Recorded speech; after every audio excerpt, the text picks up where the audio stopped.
नमस्कार, बस्तर की बात में आपका स्वागत है। मैं हूं शफक मीर। आइए सबसे पहले एक नजर डालते हैं आज के हेडलाइंस पर।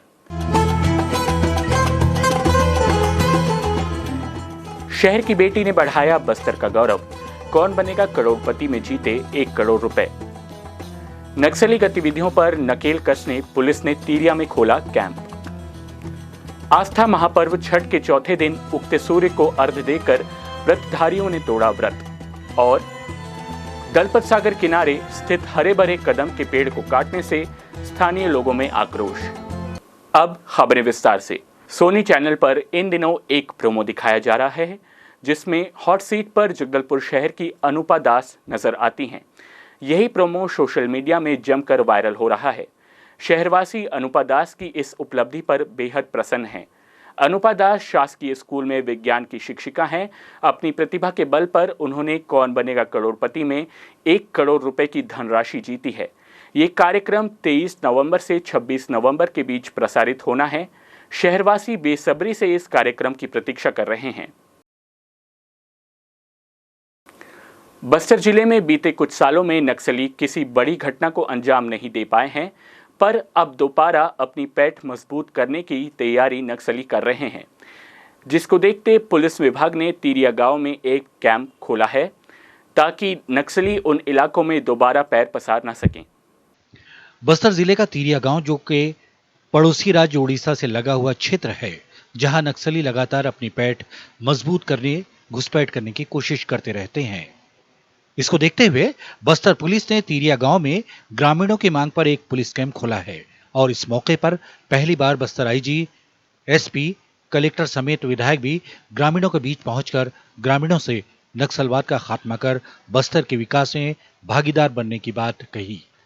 हाँ, इस क्षेत्र में काफ़ी समय से तिरिया या आसपास के गांव में कैंप की मांग थी और पिछले काफ़ी समय से पुलिस विभाग भी प्रयासरत थी कि यहाँ पे नक्सलियों के मूवमेंट को देखते हुए कैंप स्थापित किया जाए। जैसा आपने बताया, पिछले साल 2019 में 27 जुलाई को यहाँ एक मुठभेड़ हुआ था जिसमें आंध्र उड़ीसा बॉर्डर के 6 नक्सली मारे गए थे और उसके बाद से भी ग्रामवासियों में काफ़ी दहशत था। और उसके बाद जो सामुदायिक पुलिसिंग कार्यक्रम में भी उन्होंने पृथक से केवल एक ही मांग रखी कि यहाँ पे आप कैंप स्थापित करो। उसी को देखते हुए हम लोगों ने विशेष प्रयास करके आईजी साहब के मार्गदर्शन में यहाँ तिरिया गाँव में हम लोगों ने कैंप खोला है। और पिछले 1.5 महीने से जब से ये कैंप खुला है उसके बाद से ग्रामवासियों में काफ़ी उत्साह है, काफ़ी जोश है और उन्होंने कैंप बनने के दौरान बढ़ चढ़ के आगे आए हैं और हिस्सा लिए हैं और कैंप को बनाने में काफ़ी सहयोग भी दिए हैं। हम उनको इसका धन्यवाद देते हैं। निश्चय ही कैंप बनने से जो विकास के आगे की बातें हैं उसके ऊपर भी चर्चा होगी। हाँ बिल्कुल, कैंप स्थापित होने के बाद जो डीआरजी की हमारी टीम है लगातार आसपास के क्षेत्रों में उड़ीसा पुलिस के साथ भी सहयोग करके जॉइंट ऑपरेशन भी कई सारे किए हैं और कैंप स्थापित करने के बाद किसी प्रकार का कोई मूवमेंट के संबंध में जानकारी नहीं मिली है, लेकिन हम लोग पूरा निगाह रखे हुए हैं और ऑपरेशन भी लगातार संचालित हो रहे हैं और आने वाले समय में निश्चय ही अगर किसी प्रकार का मूवमेंट यहाँ होता है तो उस पर प्रभावी कार्रवाई किया जाएगा। जो पुलिस कैंप डाला है उससे गांव वालों का सुरक्षा के प्रति बहुत अच्छा जुगाड़ है और जो पहले डर के रहते थे अभी कुछ ऐसा होगा नहीं। तो कैंप आने से, कलेक्टर महोदय आने से गांव वालों का भला ही होगा। बता दें कि फिलहाल बस्तर जिले में तिरिया का ही क्षेत्र सबसे ज्यादा नक्सल प्रभावित है और इस गांव में पुलिस कैंप खुलने से ग्रामीणों के बीच फैली नक्सलियों की दहशत तो कम होगी ही, साथ ही पड़ोसी राज्य उड़ीसा से आने वाले नक्सलियों पर भी लगाम लगेगी। बस्तर की बात, जगदलपुर। जगदलपुर छठ पर्व जिले भर में धूमधाम से मनाया गया, लेकिन कोविड-19 के निर्देशों के साथ मनाया जा रहा है। व्रतियों को पूजा अनुष्ठान करने के लिए विशेष प्रबंध किए। भोर से ही व्रतियों ने छठ घाटों में पानी के अंदर खड़े होकर सूर्य को उदय होने का इंतजार किया और सूर्योदय के साथ भगवान भास्कर को अर्घ्य दिया। छठ पूजा पर संसदीय सचिव रेखचंद जैन, महापौर सफीरा साहू, निगम अध्यक्ष कविता साहू एवं जनप्रतिनिधि ने बधाई एवं शुभकामनाएं दी। गंगामुंडा तालाब में बने छठ घाटों में इस बार कोविड-19 संक्रमण के चलते लोगों को भीड़ कम दिखी, लेकिन छठ व्रतियों के उत्साह में कोई कमी नहीं थी। मान्यता के अनुसार छठ पर्व की शुरुआत महाभारत काल में हुई थी। सबसे पहले सूर्यपुत्र कर्ण ने सूर्य देव की पूजा की। कर्ण भगवान सूर्य के परम भक्त थे। कुछ कथाओं में पांडवों की पत्नी द्रौपदी द्वारा भी सूर्य की पूजा करने का उल्लेख है। ये पर्व उत्तर प्रदेश और खासकर बिहार में मनाया जाने वाला ये पर्व अपने आप में काफी खास है। इसे पूरे देश में धूमधाम से मनाया जाता है। छठ पूजा 4 दिन तक चलती है। सूर्यदेव की आराधना और संतान के सुखी जीवन की कामना के लिए समर्पित छठ पूजा हर वर्ष कार्तिक मास के शुक्ल पक्ष की षष्ठी तिथि को होती है। छठ पूजा का प्रारंभ 2 दिन पूर्व चतुर्थी तिथि को नहाय खाए से होता है और फिर पंचमी को लोहंडा और खरना होता है। उसके बाद षष्ठी तिथि को छठ पूजा होती है, जिसमें सूर्य देव को शाम का अर्घ्य अर्पित किया जाता है। इसके बाद अगले दिन सप्तमी को सूर्योदय के समय उगते हुए सूर्य को अर्घ्य देते हैं और फिर पारण करके व्रत को पूरा किया जाता है। नहाय खाए से लेकर उगते हुए भगवान सूर्य को अर्घ्य देने तक चलने वाले इस पर्व का अपना एक ऐतिहासिक महत्व है। बस्तर की बात, जगदलपुर।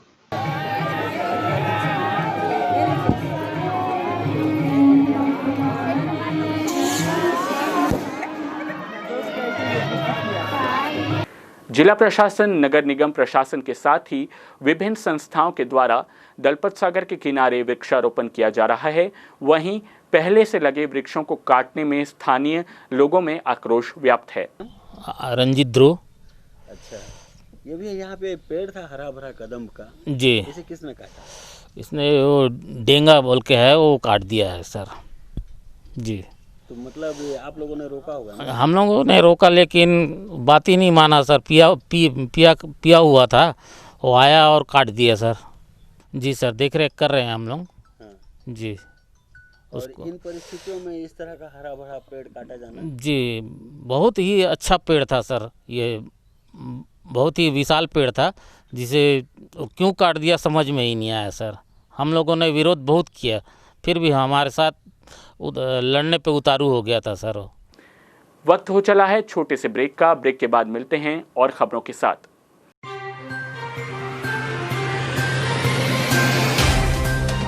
सफर जगतुगुड़ा से जगदलपुर का नित नई करवट लेता शहर हमारा, चौक चौराहों से होता हुआ विकास की गाथाएं गढ़ता बस्तर हमारा। कई रंगों से सराबोर कितनी ही कहानियों को समेटे, कहीं विकास के सोपान तो कहीं सरकारी दावे और उनका सच।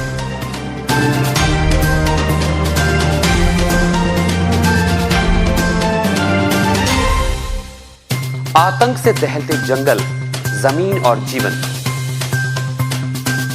साहस और धैर्य से करवट लेती जिंदगी, राजनीति की चौसर के जाने अनजाने दांव, व्यवस्था की खूबी, कमी और खामी, खूबसूरत नजारे। अब होगी हर बात हमारे साथ, बस्तर की बात।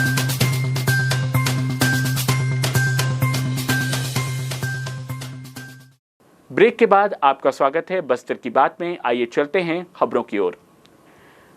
शहर और आसपास के ग्रामीण क्षेत्रों में दिवाली पर्व के चलते शनिवार के दिन भी दुकानें खुली रहीं, लेकिन दीपावली के बाद गुमास्ता एक्ट के तहत सप्ताह में एक दिन दुकान बंद करने की नियम के अंतर्गत शनिवार को दुकानें बंद रखे जाने का आदेश पारित किया गया था। इसके बावजूद शहर एवं आसपास के ग्रामीण क्षेत्रों में जिन दुकानदारों ने अपनी अपनी दुकानें खोल रखी थी, उनके विरुद्ध राजस्व विभाग के अधिकारियों एवं कर्मचारियों द्वारा चालानी कार्यवाही की गई। इसके पश्चात सभी दुकानदारों ने अपने अपने प्रतिष्ठानों को गुमास्ता एक्ट के तहत निर्धारित शनिवार को बंद रखा, जिसके चलते बाजार में सन्नाटा पसरा रहा।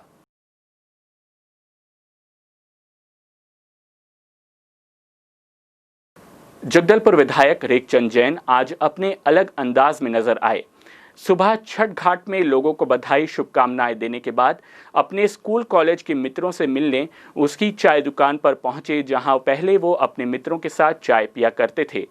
चाय दुकान के मालिक समेत मौजूद सभी लोग विधायक को अपने बीच देख काफी खुश हुए हैं। विधायक रेखचंद जैन ने भी सभी के बीच नीचे दुकान की सीढ़ी पर बैठकर चाय की चुस्कियां के साथ पुरानी बातों का आनंद लिया। मौजूद लोगों ने कहा कि विधायक से मेल मुलाकात तो होती ही रहती है, पर इस तरह चाय की दुकान में सुबह की चाय की चुस्कियां लिए अरसा बीत गया था। पर आज ऐसे विधायक को अपने बीच देखकर पुराने दिनों की याद ताज़ा हो गई और काफ़ी खुशी भी हुई। जगदलपुर शहर में मैंने जन्म लिया है और जगदलपुर में को मैं अपना परिवार मानता हूँ। मेरे सहपाठी, मेरे से उम्र में छोटे, मेरे से उम्र में बड़े, बुजुर्ग, सबसे एक सहृदयता जो मिलती है, जो स्नेह मिलता है, जो प्यार मिलता है, जो आशीर्वाद मिलता है, तो उससे मुझे बड़ा सुखद अनुभव होता है। मैं लगातार कोरोना के पीरियड की वजह से मैं पब्लिकली नहीं जा पा रहा था क्योंकि गवर्नमेंट के निर्देश थे। अब चूँकि स्थितियाँ सामान्य हुई है तो मैं अपने उन सभी जगहों पर, जब मैं छात्र जीवन से लगातार सब लोगों से मिलकर मित्रता से, व्यवहार से चलता रहा और यही वजह कि लोगों ने मुझे इतना प्यार और स्नेह दिया कि जगदलपुर विधानसभा में मुझे सेवा करने का मौका दिया। मेरा पूरा प्रयास है इस जगदलपुर क्षेत्र को जितना अच्छा से अच्छा बना सकूं। इसमें मैं सबका सहयोग चाहता हूं, सबका मार्गदर्शन चाहता हूं, विशेषकर मेरे मीडिया के साथियों का, क्योंकि वो पूरा क्षेत्र घूमते हैं। उनके मार्फत भी कई चीज़ें मुझे जानकारी में आती है, तो उस समस्याओं का समाधान करने में काफ़ी सहजता, सरलता होती है। और दोस्त तो दोस्त हैं, जब पूरा शहर मेरा परिवार है तो सब मेरे लोग हैं। इनके सुख दुख मेरा सुख दुख है। इसको मैं कितना मजबूती कर सकूं वो मेरा कोशिश है। नगरनार स्टील प्लांट के डिमर्ज होने की खबर मिलते ही स्थानीय ग्रामीणों और स्थानीय जनप्रतिनिधियों ने इनका विरोध करना शुरू कर दिया। वहीं इस विरोध के प्रदर्शन में नगरनार मजदूर संघ भी मैदान में उतर चुका है और 26 अक्टूबर से मजदूर संघ अनिश्चितकालीन हड़ताल पर बैठ गए हैं। नगरनार प्लांट में काम कर रहे कर्मचारी व विभिन्न मजदूर संघ संयुक्त रूप से निजीकरण और डिमर्ज का विरोध करते हुए प्रदर्शन कर रहे हैं। इसके साथ ही नगरनार ग्रामवासी भी निजीकरण का पुरजोर विरोध कर रहे हैं। कर्मचारियों का कहना है कि केंद्र सरकार ने गलत तरीके से स्टील प्लांट को निजी हाथों में सौंपने का फैसला लिया है। केंद्र सरकार का ये फैसला बस्तरवासियों से धोखा है। साथ ही कहा कि आगामी 22 नवंबर को स्टील प्लांट के निजीकरण का विरोध करने के लिए एक बड़ी आम सभा का आयोजन होने वाला है। इस आम सभा में सभी राजनीतिक दल नेता, सर्वधर्म समाज और हर वर्ग के जनप्रतिनिधि शामिल होंगे। इसके साथ ही इस सभा के माध्यम से स्टील प्लांट का निजीकरण रोकने के लिए कड़ा फैसला लिया जाएगा और निजीकरण होने से रोकने के लिए भविष्य में उग्र आंदोलन भी किया जाएगा। ये 26 तारीख से अनिश्चितकालीन हड़ताल चल रहा है, जो केंद्र सरकार के डीमर्ज करने के विरोध में हमने अनिश्चितकाल हड़ताल किया है। यहाँ लगभग 838 लोग कुछ है प्रभावित, जिसमें से अभी 700 कुछ लोगों को नौकरी मिल चुका है, बाकी अभी ट्रेनिंग में है। हमारी तो एक ही मांग है कि अभी तक कि डीमर्ज का जो फैसला है केंद्र सरकार द्वारा लिया जा रहा है वो बस वो वापस ले ले और हमें जो अलग किया जा रहा है नगरनार प्लांट को एनएमडीसी से, वो नहीं होना चाहिए। स्थानीय जनप्रतिनिधि के सांसद महोदय के नेतृत्व में और विधायक जी के नेतृत्व में लगातार सपोर्ट मिल रहा है यहाँ अपन को। और आगे की रणनीति के लिए 22 तारीख को सर्वदलीय सर्व समाज सर्व संगठन द्वारा एक अभी 22 को बैठक है, जिसमें ये निर्णय लिया जाएगा कि आगे की रणनीति के लिए क्या किया जाए। ये साफ तौर पे बस्तर वालों के साथ धोखा हो रहा है, क्योंकि जब 2000 में ज़मीन गया हुआ था तो जब ज़मीन नहीं दे रहे थे गांव वाले तो उनको मारा गया, पीटा गया, बोला विकास होगा। कोई विकास नहीं। अब विकास का थोड़ा सा चहल पहल लग रहा था कि अब कुछ होगा, लेकिन अब ऐन वक्त पे डीमर्ज और एनएमडीसी से अलग किया जा रहा है तो क्या विकास होगा। यहाँ के लोग अपने आप को ठगा महसूस कर रहे हैं। यहाँ के हमारे बाद जो आने वाली पीढ़ी के लिए हम क्या कर पाए, कुछ भी नहीं कर पाए। यहाँ हमारे 6-7 पूरे गांव प्रभावित वाले हैं। वहाँ पे ये बोले कि स्टेडियम बनेगा, स्कूल बनेगा, हॉस्पिटल बनेगा, कुछ भी नहीं। आप जाके देखिए, हैदराबाद का ऑफिस देखेंगे, 7 मंजिला ऑफिस है। ये सब कहाँ के पैसे से? बस्तर के पैसे से। आप वहाँ जाके देखेंगे एसी चल रहा है, सब मतलब वहाँ के लोगों को आप वहाँ का ऑफिस का जो खर्चा हमारा बैलाडीला बस्तर एरिया से जा रहा है, लेकिन हमको क्या मिल रहा है? कुछ भी नहीं मिल रहा है। एक वादा खिलाफी है, हमारे साथ धोखा हो रहा है। एक ले दे के बन रहा था प्लांट, वो भी हाथ से जा रहा है। हम मजबूर हो गए हैं, अब आगे और उग्र आंदोलन करेंगे। अभी नगर निगम की सामान्य सभा के इंतजार में शहर के विकास कार्यों के प्रस्ताव अटक गए हैं। हर दूसरे महीने होने वाली सामान्य सभा बीते मार्च महीने के बाद से नहीं हुई है। इससे शहर विकास के मुद्दे पर चर्चा या बहस नहीं हो पा रही है और ना ही निर्माण कार्यों से संबंधित कोई बड़े काम हो पा रहे हैं।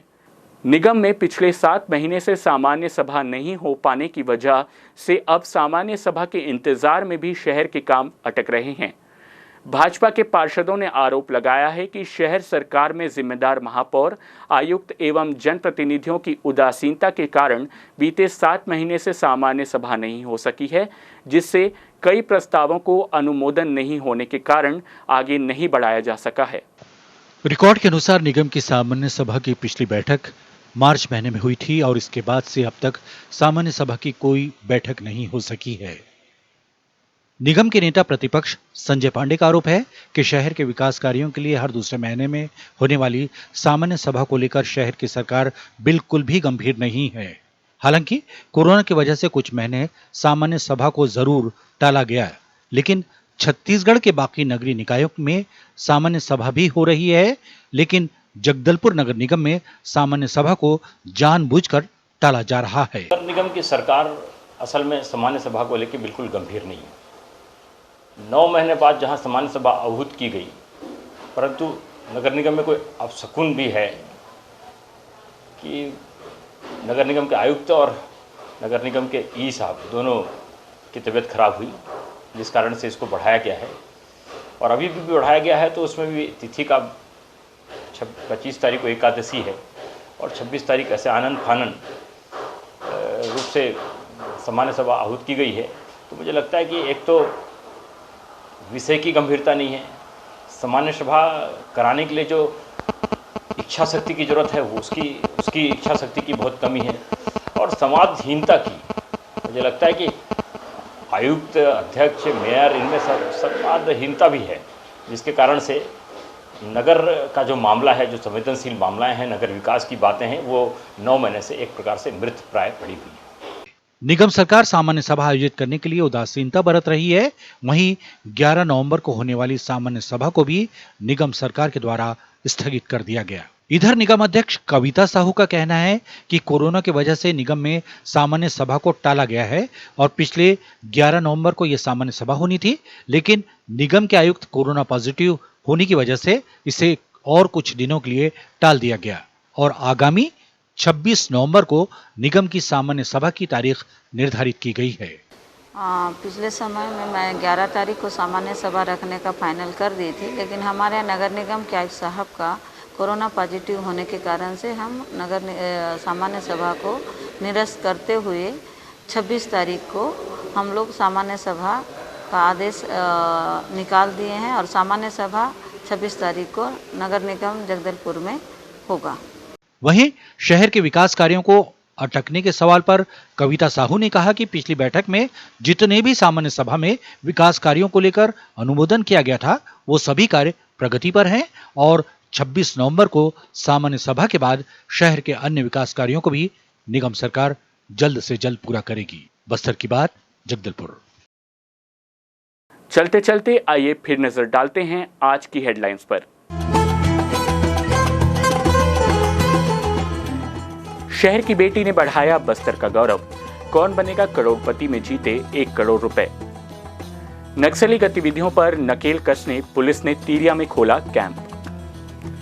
आस्था महापर्व छठ के चौथे दिन उगते सूर्य को अर्घ्य देकर व्रतधारियों ने तोड़ा व्रत। और दलपत सागर किनारे स्थित हरे भरे कदम के पेड़ को काटने से स्थानीय लोगों में आक्रोश। बस्तर की बात में आज सिर्फ इतना ही। फिर मुलाकात होगी कुछ और खबरों के साथ। नमस्कार।